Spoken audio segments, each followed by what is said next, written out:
नमस्कार दोस्तों, स्वागत है आप सबका आपके अपने चैनल मालती शर्मा पर। दोस्तों, आज मैं आपको मोक्षदा एकादशी की कथा, विधि और महत्व के बारे में बताऊंगी। मोक्षदा एकादशी पितरों को मोक्ष दिलाने वाली होती है। सन 2020 में मोक्षदा एकादशी 25 दिसंबर दिन शुक्रवार को पड़ेगी। पुराणों के अनुसार भगवान श्री कृष्ण ने धर्मराज युधिष्ठिर को मोक्षादशी एकादशी का महत्व बताया था। भगवान श्री कृष्ण ने बतलाया था कि ये एकादशी बहुत पुण्य देने वाली होती है। इस दिन सच्चे मन से आराधना करने वालों को मुक्ति मिल जाती है। इस दिन भगवान कृष्ण ने अर्जुन को गीता का ज्ञान भी दिया था।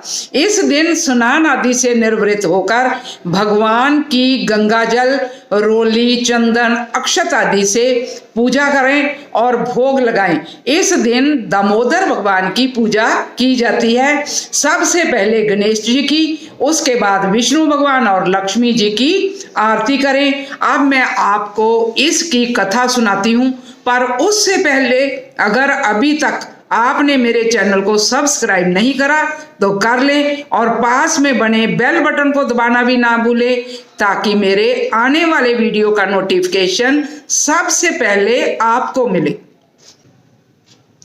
कथा इस प्रकार है। प्राचीन गोकुल नगर में बेखानस नाम का एक राजा राज्य करता था। उसके राज्य में चारों वेदों के ज्ञात ब्राह्मण रहते थे। रात्रि को एक दिन स्वप्न में राजा ने अपने पिता को नरक में पड़े देखा। उसको स्वप्न में देखकर बड़ा आश्चर्य हुआ और प्रातःकाल होते ही वह ब्राह्मणों के सामने अपने स्वप्न की बात कहने लगा। ब्राह्मणों, रात्रि को स्वप्न में मैंने अपने पिता को नरक में पड़े देखा है और उन्होंने मुझसे कहा है कि हे पुत्र, मैं अब नरक भोग रहा हूँ, मेरे को यहाँ से मुक्त करवाओ। जब से मैंने उनके ये वचन सुने हैं तब से मुझे चैन नहीं है। मुझे अब राज, सुख, ऐश्वर्य, हाथी, घोड़े, धन, स्त्री, पुत्र आदि कुछ भी अच्छा नहीं प्रतीत हो रहा। अब मैं क्या करूं, कहाँ जाऊं? इस दुख के कारण मेरा शरीर तप रहा है।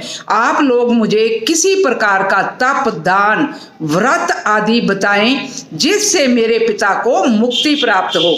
राजा के ऐसे वचनों को सुनकर ब्राह्मण बोले, हे राजन, यहाँ से करीब ही वर्तमान, भूत, भविष्य के ज्ञाता एक पर्वत मुनि रहते हैं। आप ये सब बातें उनसे जाकर पूछ लीजिए, वे आपको इसकी विधि बता देंगे।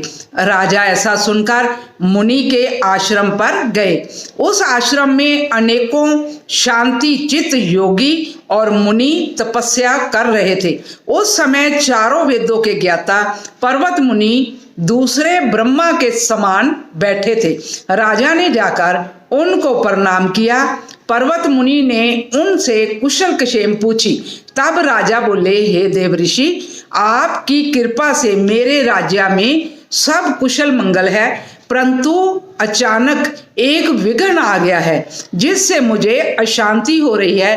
अब आप कृपा करके मेरे इस संशय को दूर कीजिए। ऐसा सुनकर पर्वत मुनि ने एक क्षण के लिए आंखें बंद कर लिए और भूत भविष्य को विचारने लगे।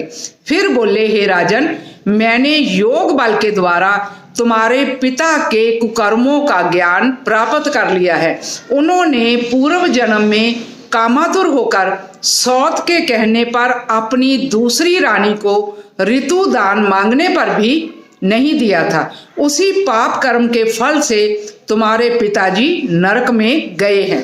तब राजा बोला, हे भगवान, मेरे पिताजी के उद्धार के हेतु आप कोई उपाय बतावें।